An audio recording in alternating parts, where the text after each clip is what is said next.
To the people in the world who call themselves so OCD. First of all, fuck you. Fuck you for thinking it's okay to make light of the living hell that 1 in 40 of your fellow human beings are forced to contend with.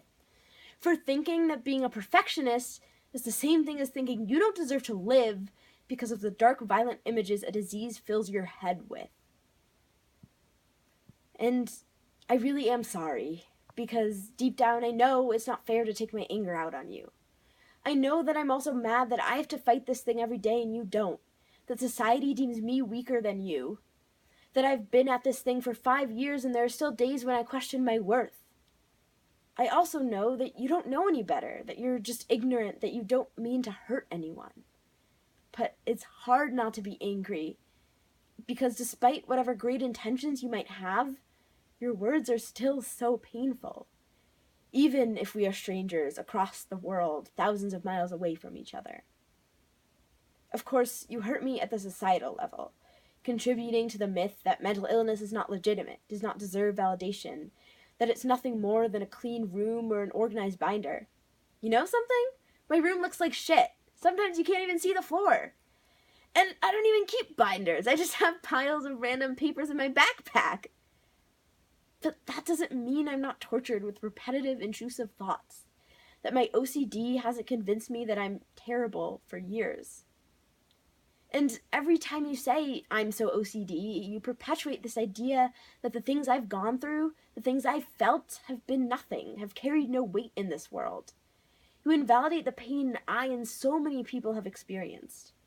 I've worked and fought so hard to be kind of okay, and you make it feel like none of that is important. After all that I've done, all that I've gone through, it's got to be important. But then you also hurt me at the personal level.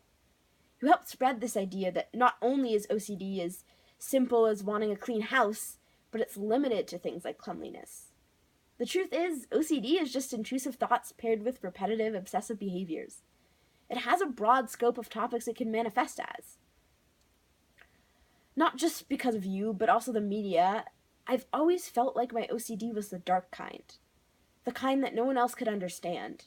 It felt like even if people got cleanliness, germaphobe-related OCD, which was more or less represented in the media, how could they possibly get my dark thoughts? It felt sometimes like I had a totally different disorder. Want to know the truth?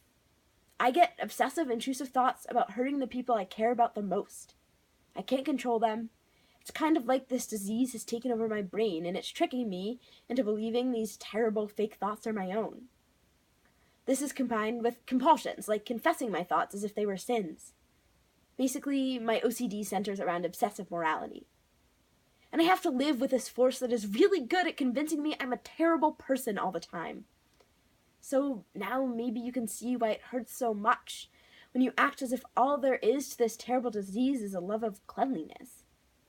Already there's so little representation as to what OCD looks like for the vast majority of people. Sometimes that's so OCD just pushes me over the edge. But it's funny, because the very thing that you were wrong about is what gives me hope. You were wrong about the fact that you can't be OCD, which means I will never become this disease, and it will never define me, no matter what's going on in my head. It will always simply be a condition I have to learn to live with. And luckily, that I can do. In hopes of better understanding, better communication, and less stigma, Hannah Karp.